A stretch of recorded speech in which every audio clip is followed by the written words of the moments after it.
Professor Erik Learned-Miller, and I already think he's here already. So Dr. Erik Learned-Miller is a professor in computer science at the University of Massachusetts Amherst. He obtained a bachelor degree from Yale, an MS and a PhD degree from MIT. He was a program chair in CVPR 2015, and he received prestigious NSF Career Award in 2016, and in 2019, Dr. Learned-Miller also received the Mark Everingham Award for the development of the labeled bases in the world database, and which together with the FDDB dataset, which is also created by Dr. Learned-Miller, are widely used in the face detection and recognition research. Dr. Learned-Miller also conducted extensive research on tracking, registration, and motion analysis. In his talk today, he will introduce his research on motion analysis titled Bootstrapping Intelligence with Motion Estimation. And we are very happy to have Dr. Miller to give us the talk. Welcome, Dr. Learned-Miller. Thank you very much. Can you hear me okay? Yep. Great.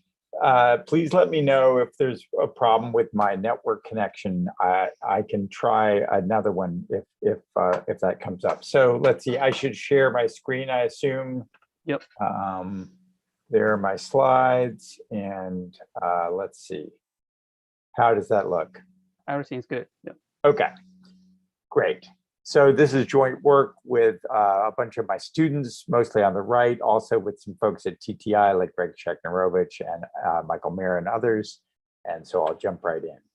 So, first of all, I'd like to say Daniel gave a fantastic talk on odometry and some of the engineering aspects of this type of work. And I'm going to be talking more about sort of recreating fundamental, the basis of intelligence, hopefully. And I want to distinguish between two sort of approaches to artificial intelligence and vision.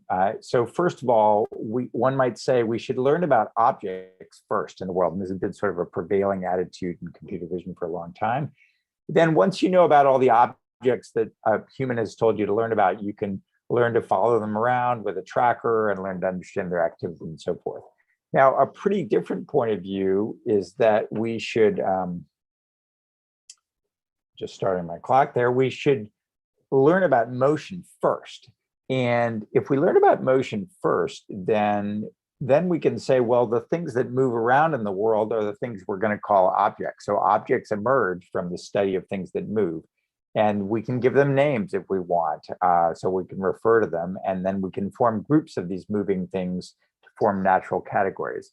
And it's really a pretty different approach than has been taken in the last 20 years in AI, but more and more people, I think, are thinking about things in that direction. So to give you an example, I'm gonna pose a question which almost sounds nonsensical, which is, can you see an object without recognizing it? And what I mean is, can you see a particular object and know that it's an object without having been trained on some training set or without ever having even seen the object even once before?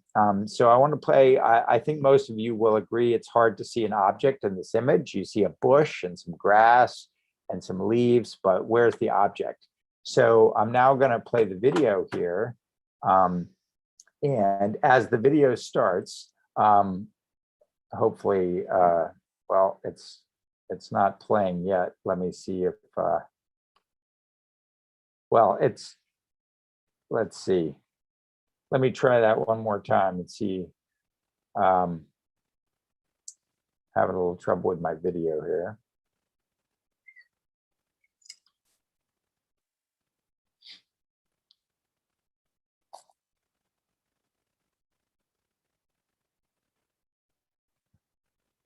Well, so I may be proving my point with bad video. When you see this video run at a high frame rate, let me try one more time, see if it's going to work. I'm not sure why. Well, I don't know if you can see the insect, but There we go. Now you can see it. There is a walking stick insect in the bush there. When you play the video at a high frame rate and high quality video, it pops right out at you. And so to me, this just says we can identify objects in the world by simply seeing them move, and we can know that they represent objects.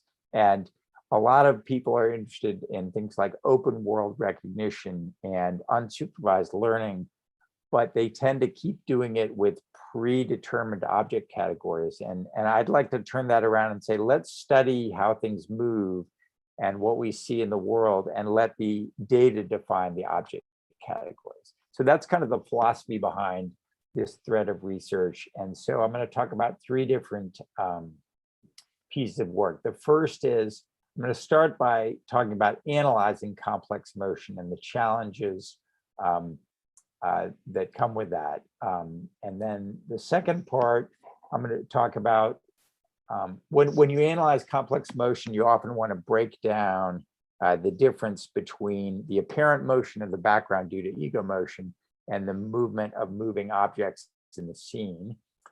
So the second part of the talk is about what can we learn once we've learned to understand how ego motion affects the appearance of a scene.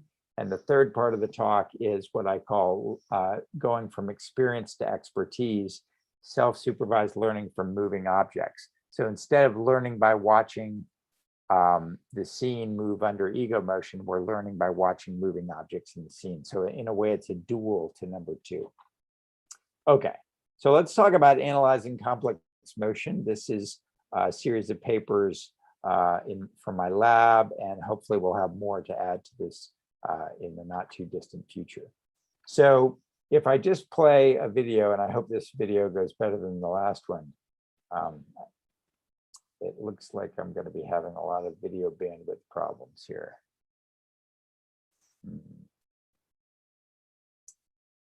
Wow, not sure what to do about this.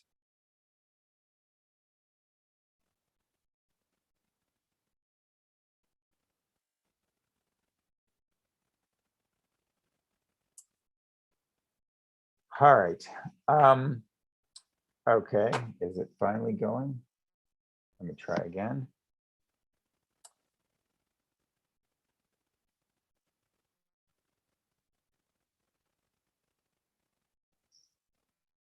Okay, finally, I've got some video. So there's nothing too special about this video. I just want to point out that when people watch a video like this, obviously the camera was moving, but there are lots of moving objects, of course, pedestrians, and there's a bus going by, and all these other things are easy to analyze.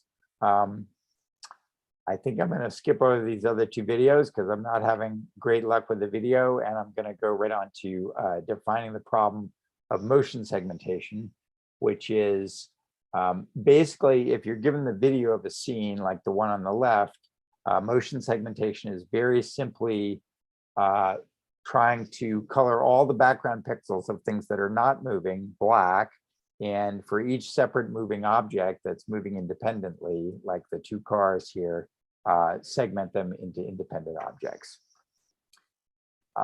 So let's talk a little bit about when this problem is hard and when it's easier. So this problem is relatively easy when the camera is only translating and not rotating, or when it's only rotating and not translating. So many of the successful applications are when the motion is restricted. Also, when the scene geometry is simple, and what I mean by that is, for example, if everything is far away, then the scene geometry is relatively simple because things far from the camera don't move much under translational motion. Or also when you have few moving objects in the scene, if you're moving with a camera through a scene and you want to understand what's going on, that's a lot easier to do when you have fewer moving objects in the scene, or when they're not taking up a large part of the scene. And the problem is a lot harder when the camera is both translating and rotating, or the scene geometry is complex, or there are lots of moving objects. So I want to talk a little bit about how the fundamental techniques in our motion segmentation work. So I'm going to start with an analysis of what happens when the camera is only translating. And I want you to notice that the scene I'm dealing with here, I did have a video of it, but I'm not going to play it. It's just my student Manju walking through the woods here. And the reason I consider this to be a complex scene is because the trees are close to the camera, which means when the camera moves, they experience strong parallax motion. Okay, so it's easy to conclude the trees are moving when in fact they're not moving. He's further away from the trees, but it's obvious to any human that he's the thing that's moving. Okay, so let's say for a moment that the camera is only translating and it's not rotating. If you start by computing the optical flow as shown on the upper right, the colors indicate the direction of motion and the saturation indicates the magnitude of the optical flow. Now, you can see a lot of things aren't moving much, which is why they're so close to being white. The bottom right corner shows you what happens when you normalize the flow to the unit length. And this is equivalent to visualizing the angle of the flow. Okay, so every color represents a different angle.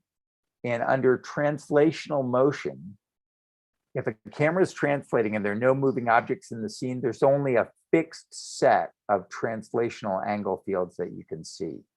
And you often see a rainbow pattern like this on the lower right, which is the focus of expansion, and tell you where the camera is headed, okay?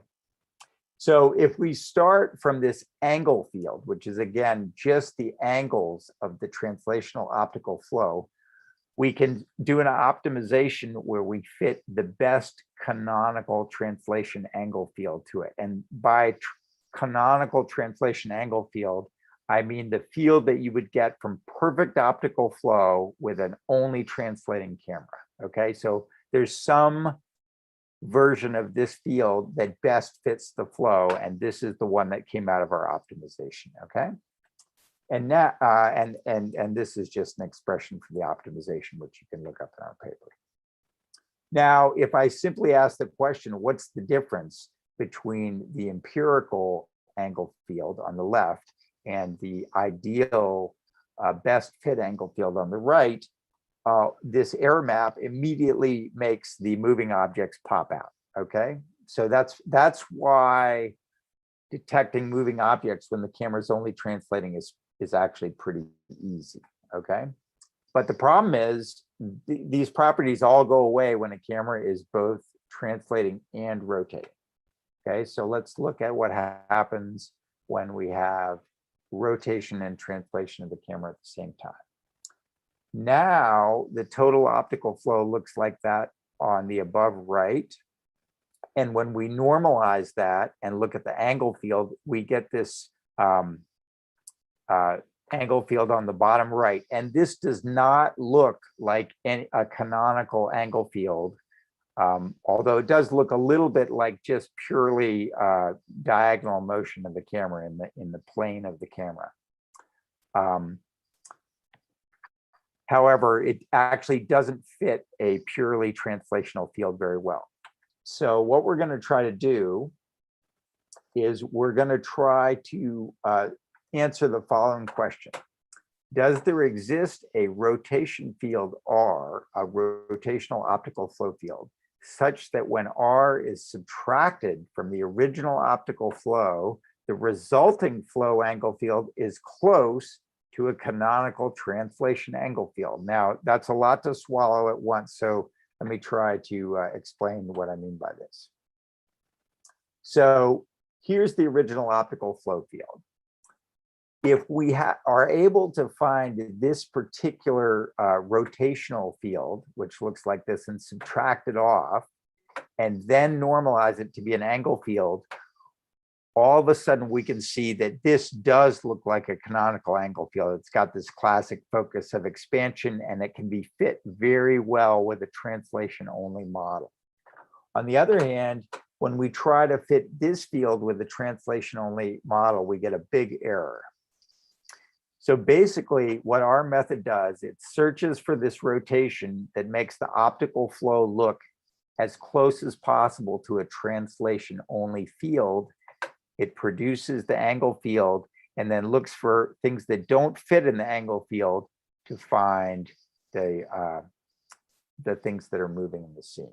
That's the basic technique. And here's a summary of it. I won't repeat myself again, but this is a summary of the whole process. Okay, so let's look at, now I'm going to try to play a video again. I hope it works better this time. Okay, good. So what you see on the upper left is the original video. On the upper right is the motion segmentation. And again, it's a very complex scene. On the lower left, you see the estimated translational field, and that shows you how much the camera is actually shaking around. All right, now I'm going to move on. So I'm not going to play this video because I'm having a lot of trouble with it, but this is some comparison to some older methods, but I find most of the modern methods still have this problem where if you look at the things they've segmented as moving objects, like in the lower left corner here, they've pulled out this tree because the motion of the camera and the fact that the tree is in the near foreground makes it look like a moving object. Many of the methods do that. Maybe I can try this video one more time. You'll see many of them produce apparent motion of the tree at some point during the frame. And that's what we're getting around by using actual perspective projection equations to understand what's going on, as opposed to approximations through things like homographies or neural network methods. Okay. I want to make a general point here, which is that there are a lot of applications in which we have a lot of structured information, right? So like in autonomous driving, it's very rare for the cameras to undergo big rotation, right? Because the car's got its four wheels on the ground, most of the roads are flat, and any rotations that occur tend to be very, very slow. So they do very well with these problems by assuming no rotational motion, and then they can greatly simplify things. But when you have a handheld camera and these complex scenes, the problems become much more challenging. And another thing that can make them challenging is dealing with camouflage. This is a case where you really can't use the appearance of something to help you understand its motion very well. You really just need to use the motion field itself, because it's so hard to see the object that you're trying to track. So, so I encourage people who are interested in motion segmentation to really work on challenging data sets. So, for example, Zisserman's group at Oxford recently put out another much larger camouflage data set that's used for motion analysis. And I think pushing on things like that will really make these systems more robust and deal with more general scenarios than some of the engineering solutions, which leverage the specific information we have at hand about those particular cases. Okay, I'm going to skip over that. I'll just show you one more example here of how you know, our method here will not see the brick wall in the foreground as moving, but many of the other methods do segment out the brick wall, or they segment the entire background. So you basically don't want the stone wall turning red here. You want the cars in the background turning red. And why don't other methods work in this case? Well, they're not really designed to do true perspective projection and understand that what's really going on in the scene. They're using various types of approximations that are not really that don't really treat the geometry of the problem accurately. Okay. And the last one I want to show here is that we're actually, so our results for the walking stick insect are on the upper right. Sorry, let me go back. So let's see if this video, so this video looks a little bit better, and you can see we're able to see the walking stick insect in this video, not in every frame, but at least in some of the frames. And the other methods really just can't deal with this kind of very difficult scenario. Okay, so I think that's all I have to say about motion segmentation. Now, what I really want to move on to is, what can you do? What can you learn as an agent by just watching the world go by with, say, no moving objects in it? Or what could you learn by studying moving objects? So let's start with self-supervised learning from ego motion. And this is work with Huazhu Zhang and some people from TTI. So this work is motivated by the following question: what can we learn about the world by observing it under our own motion? So this is self-supervised learning, but we use training data, and notice the training data is in quotes, and you'll see why in a second.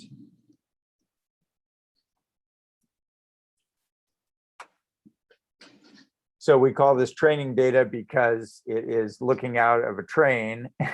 And so the data for this project is just very simply videos of a camera translating. And what are we going to do with this? So if we look out the window and we see a particular object going by, you could just sort of grab a random patch and track it. Well, if you look at this tree in this video, it appears to be moving quickly. And then if you grab another random object like this tree and you look at it in the video, it appears to be moving slowly. So suppose we train a neural network to predict how fast something will move in the video based on what it looks like. So imagine the input to the neural network is just a single frame, and then you want the network to predict the speed in a particular video in which the speed of the train is constant. So learning how to predict these speeds based on what an object looks like is essentially equivalent to learning a notion of distance. And there are many ways that you can do such a thing.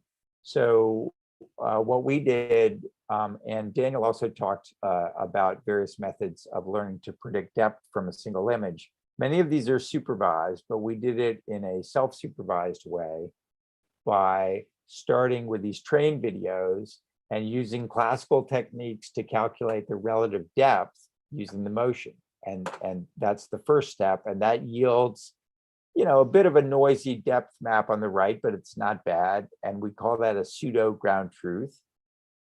Then we train a neural network, a deep network, to estimate the depth from a single image. That is, if this is the image we're working with, we want to reproduce the depth obtained from the motion. Okay. So in this way, we can get as much training data as we want. It's a little bit noisy, but that's okay. And then we can train a system to predict depth from a single image. Basically, it's depth up to scale, as we were talking about previously. Okay, now that in and of itself is kind of a nice thing, but maybe we can do other things with a network that's been trained to predict depth as well. This is just an example of a new image and the pseudo ground truth depth and the depth in the lower right corner that came from their neural network prediction. Okay, but what else? Let's talk about other things we can do with a network that's been trained to predict depth. So we want to use a network that's been trained on depth prediction to do semantic segmentation. And why would we want to do such a thing?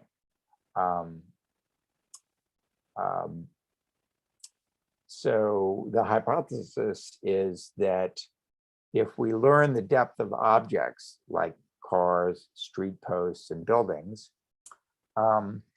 then for the network to do well at that task, it probably needs to have some representation for them in the network, especially if they're very common objects, right? Because the loss function is going to be about how often it gets the depth of various objects correct. So if it has no representation for mountains, then every time it sees mountains, it's going to get the depth wrong. If it has no representation for cars, every time it sees cars, it's going to get the depth wrong. So the hypothesis is that as we train the network to recognize depth, it will build up representations for objects which are defined by depth discontinuities. In other words, it's the depth discontinuity itself that defines the objectness, because that's the thing the network needs to know to do the problem well.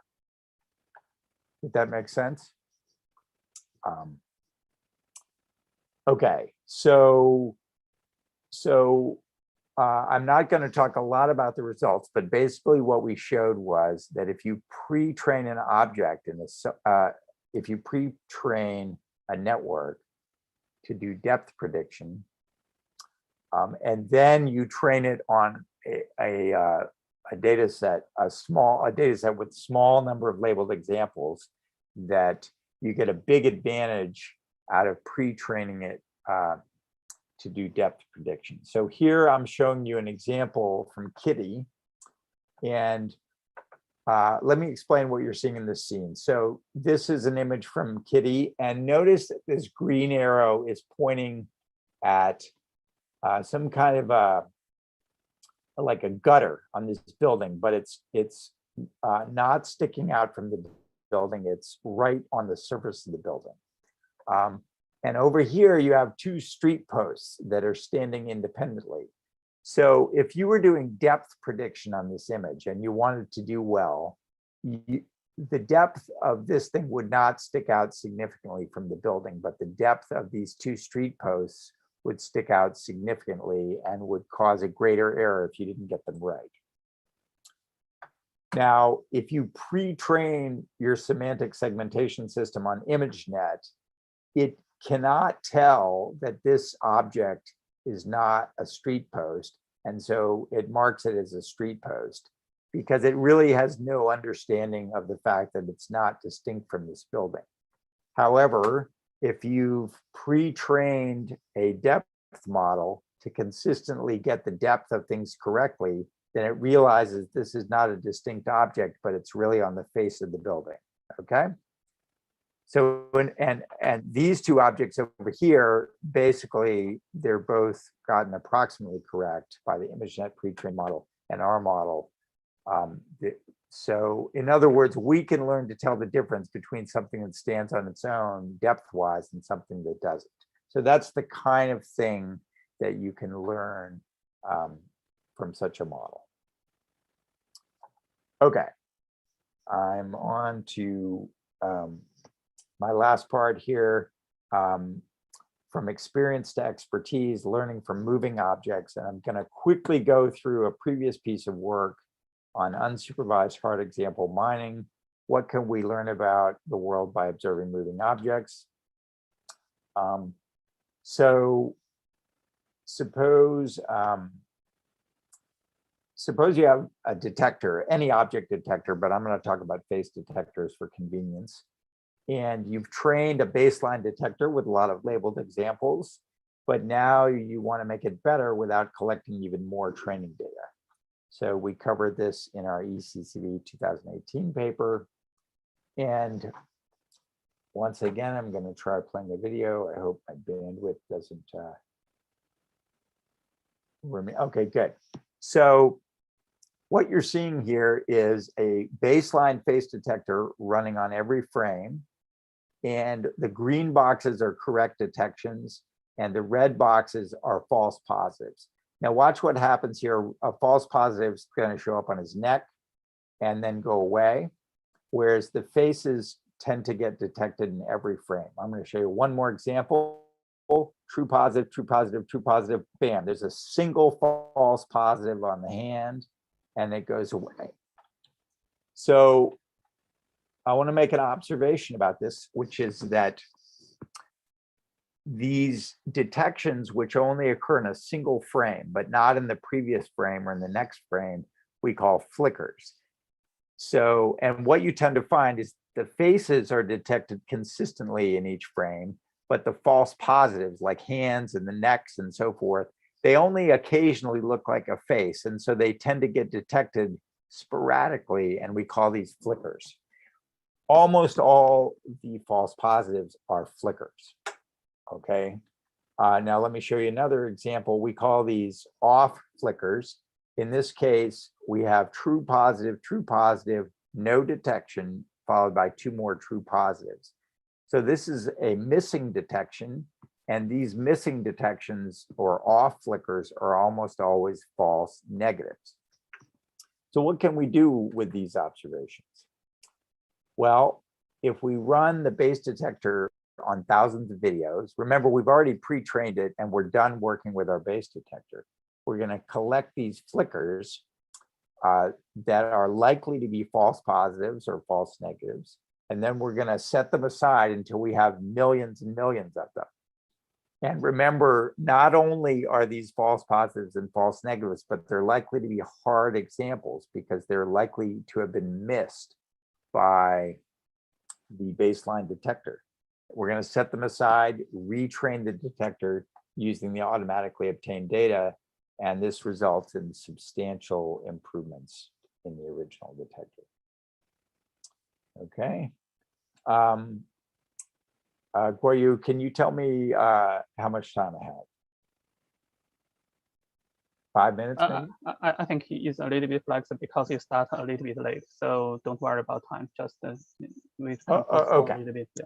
All right. I don't have too much more anyway. So now I want to try to move from this idea of improving detectors on specific predetermined objects like faces and cars and pedestrians to a much more general notion of learning. Before I do that, I'll just briefly review the history of computer vision, which is that, you know, we started by trying to program computers to recognize certain specific objects, like apples are round and red. Then in the 90s and the 2000s, we used massive labeled data sets to learn about specific objects. Again, we were told, the computer was told what kinds of objects it should learn about. And then more recently, we're starting to use unlabeled data to pre-train so that we can rapidly learn, but we're still learning about specific types of objects like, you know, mini ImageNet, for example. You know, now a lot of people have started to talk about open world recognition and so forth, but they're often focused on objects that occur very rarely. And I want to kind of take an opposite view, which is that whatever objects are around us a lot, we should get good at recognizing them and learn to make lots and lots of distinctions among those. We should get really good with faces. We should get really good with cars and bicycles and all the things we interact with every day. I think that's the natural way that humans learn. In other words, let's learn about whatever objects the data has to offer. So this is what I call going from experience to expertise. We will, given massive exposure to an environment, learn as much as possible about it until you're an expert in that environment. So for example, if you're a cow farmer or a cattle rancher, you're going to learn how to distinguish among thousands of cows. You're going to learn lots and lots of features that are useful for discriminating cows. If you're a marine biologist, you're going to learn how to distinguish thousands of kinds of fish. You're going to get extremely good at that. So I would argue that deep representations should continue to expand the representation of any subject for which they have a lot of data, and they'll continue to get more and more discriminative for those data types. So here's a simple recipe to achieve what I'm talking about. So gather massive amounts of unlabeled data, unlabeled video from a single environment, find the moving objects. And of course, to do this, we need motion segmentation, which is why I started by talking about that. then track the objects and gather multiple examples of each object. You can think of these as natural augmentations of the object, and treat each set of frames as a class, and then train any self-supervised architecture like MoCo or SimClear to classify those examples of each object. Now, you might say, wait a minute, I've heard about this before. People already use video tracks as natural augmentation, and that's true. There's been a lot of interesting work done there by, for example, Xiaolong Wang and Abhinav Gupta, and more recently by many other authors. Most of the people who are doing this are trying to learn representations as pre-training for other downstream tasks. And I'm really interested in learning, in doing end-to-end learning in a self-supervised way, not for downstream tasks, but for their own purposes. So, so here's a simple idea regarding that. Can we use self-supervised representations to improve tracking within a specific environment? So for example, if I go work on a cow farm and I've never worked with cows before, will I get better at tracking cows as I work longer and longer there?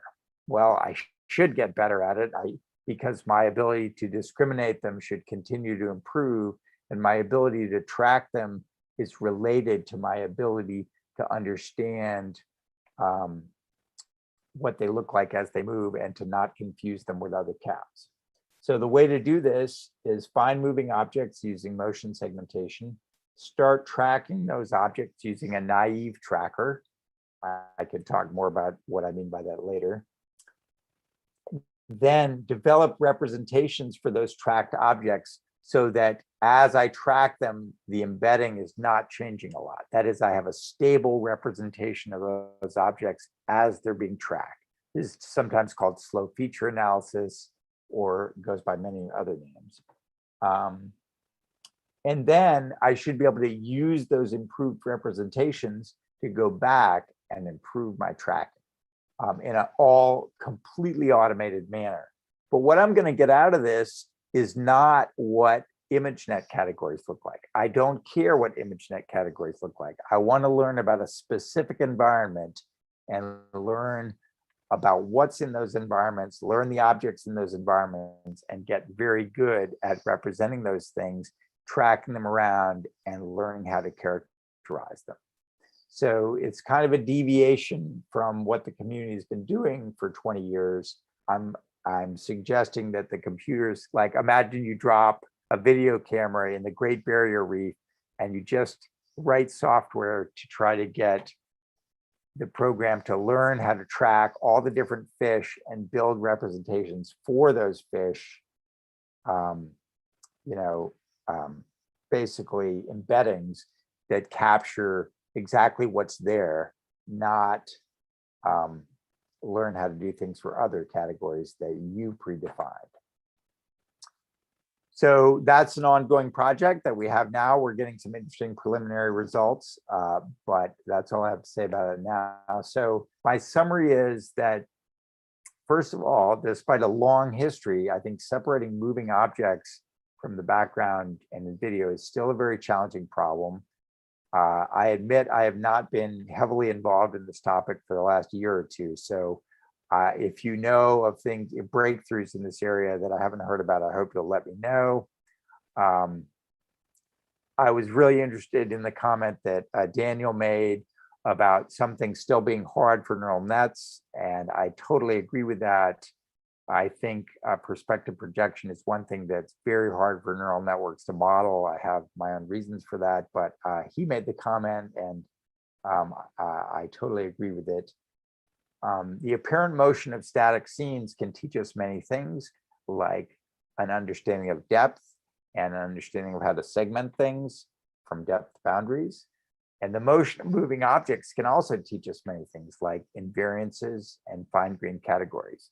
So I'd really like to see us move in the direction of letting the data define what we're analyzing rather than coming to it with a set a group of categories that we're trying to test it on. All right, thank you very much. Thank you very much, Dr. Learned-Miller, for your very insightful talk. I will start with some questions actually. So actually, in your first part and the second part, which is relative depth, and the first part is about the segment, the detection and using the perspective model. Actually, when you use perspective model and compare with some other works which did not really use perspective models, and do you think that there is more specifically camera specific? And for example, if you train your network or whatever other method, and when for a specific data set that is captured by one camera, and that camera has different focal length and other parameters, that is having a perspective model, and you train on that, and you rely on the perspective model and to identify the optical flow and the changing object, and compare with some other methods which do not really use much about the perspective model. And do you think there is a difference, and compare with those who did not really use the perspective model and will identify the moving object, and which means, in other words, and whether your proposed method is more camera specific, or that can be used for any cameras with different intrinsics. Wow, there's a lot in that question, but let's see. So first of all, the work I'm describing here does not actually do, well, it does some deep learning, but not, let's see, but not so much for the motion analysis. So like it could use deep learning to cluster things that it think might be distinct moving objects after it has a hypothesis about what's moving and what's not. But let's see. I mean, first of all, yeah, you've identified a big issue, which is that anytime you learn parameters based on one camera, you're gonna be in a tricky spot when you move to other cameras. And that totally depends on the nature of your learning algorithms. I mean, there's a lot of really nice older work in things like bundle adjustment, where you can put the camera parameters in as part of the parameters of the problem that's solved, and it can learn to adjust to a particular camera. And so when you get a new camera, it might not work right away, but at least you could learn to adjust to that new camera. So I think if you set it up correctly, you should be able to have parameters that represent the camera parameters, and that those should be, you can relearn those. Now, maybe you're asking, like, can you have something that'll just work without relearning those parameters? I mean, one thing that's interesting is when we look at a recorded video, instead of course, we all have one pair of eyeballs, and we get very used to the parameters of our own eyeballs, which are never changing really.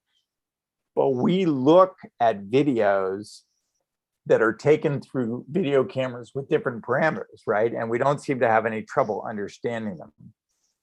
So it seems as though we ought to be able to learn very generic procedures for doing this that are robust to small changes in camera parameters. But for our method, if you change the camera parameters, you break it pretty quickly. So did I answer your question? I'm not sure if I did. Yeah. You answered my question. Yes. My question is actually exactly what you have asked. Yeah. And also, there is a very long question from the audience, and from Dongfang Liu, and thank you, Dr. Learned-Miller, for the eye-opening talk. And I want to ask a question on behalf of my group. And we are doing a video instance segmentation task on vehicles and the pedestrians, and hope to use optical flow to help the model instance boundaries. Our assumption is that the different vehicles have different optical flow, so it might provide some informative clues to fine grain the instance mask. However, experiment results indicate trivial improvement, but cause significant computational overhead. Our analysis is that the contribution of the flow field to instant boundary is heuristic, as we encounter many vehicles somehow having similar motion patterns, like cars parking by the street and cars moving in the same direction. And right, yeah. Yeah, I mean, I mean, I wish I had a great answer for you, Dongfang, but you know, yes, I think this is a problem that's run into with autonomous driving and in data sets like Kitty a lot, that if the cars are on the same side of the road and they overlap in the image, then they will have very, because they're traveling in the same lane, of course, they have very, very similar flow, and it's very hard to detect that it's not just, and they also not only in the same direction, but the same speed, since they can't run into each other. So of course, it's very hard to distinguish them from something like a bus.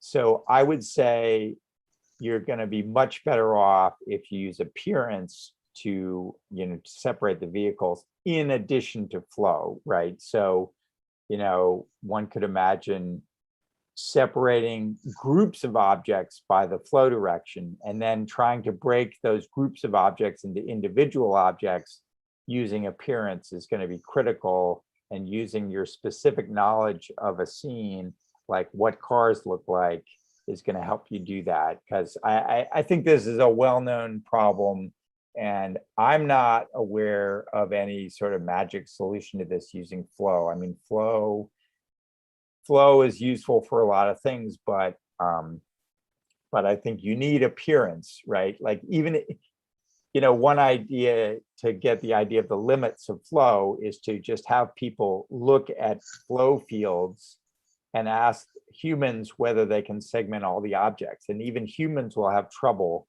separating objects based only on flow in the circumstances you're talking about. So I think that's a sign that you have to use the differences in appearance of different vehicles to really get them separated. Yeah, thank you. Maybe we have time for the last question. And so in your third part of the talk, and you mentioned for any specific environment, and it's better to use a long time on the bigger data set and changing from the previous ones, detection and the observation results to help to keep improving on the self-supervisory for the later detection and other optical flow and motion analysis. And one question is, do you think somehow in some specific situations, the environment is keeping changing and the object is absolutely keeping changing as well? So how do you deal with both things, environment change and the target is also changing? Well, I'm talking about environments very broadly. So it's a perfectly good question, but so when I talk about environments, I like to think a lot about human intelligence, right? So when you're a baby and when you're growing up, now, of course, every baby has a different experience, but many of us grew up in a particular apartment or house in a particular neighborhood, and we saw many of the same things every day. We also saw a lot of different things, but in general, you know, I grew up on the streets of a small city in Kentucky, and I saw those things over and over and over and over again. And so I got, you know, good at doing certain things. So, yeah, let me also give an analogy to face recognition. Humans are incredibly good at face recognition, especially for the people they've been most exposed to, right? So like if you grew up around a certain nationality, you're probably much better at recognizing people from that nationality than from somewhere completely different in the world. So if our goal is to replicate human intelligence, and I know that's not everybody's goal, but if our goal is to understand how human intelligence works, I think it's not necessarily a bad idea to have learning systems that specialize in the data they're exposed to. Now, it's a flaw of humans that we can't go to another country and be just as good at recognizing people there as we were at home, right? I think that's a much, much harder problem, and it may be fundamentally statistically impossible, right? If I've only seen one person from a particular population, how can I be expected to really do as well with them?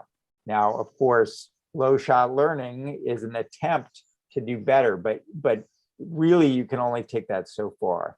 I think the thing, lots and lots and lots of people are interested in low shot learning these days, which is great. But I think the part that we're missing is sort of like big shot learning, big shot unsupervised learning. If I give you a gigabyte of data, you should be able to come up with 1,000 categories, not 2 categories, right? If I give you 1 billion people, you should be able to come up with 1 million categories, right? So we tend to bring the classification labels with us and expect the computer to learn those labels. So I'm just suggesting a transition where we say, you know, maybe I'll get good at recognizing stuff on the streets of London or the streets of Shanghai, or you know, a tobacco farm or whatever it is. But if I'm given a huge amount of data for that thing, I should get good at it. And your experience could be 3 or 4 or 5 different environments that are the things around you, but that's still a relatively small set of experiences. Why should we learn about the whole world at the same time? Maybe we should develop some expertise in these local things. And if we have something that can do it in an unsupervised way, then we can develop lots and lots and lots of local experts and start to learn to exchange those and trade them with each other and build hybrid systems and stuff like that. Yeah. Thank you very much. I think we have run out of 20 minutes. Okay. And thank you very much for your great and insight talk. Okay. Yeah. Well, thank you very much for inviting me. Yes. Okay. Yeah. Thank you.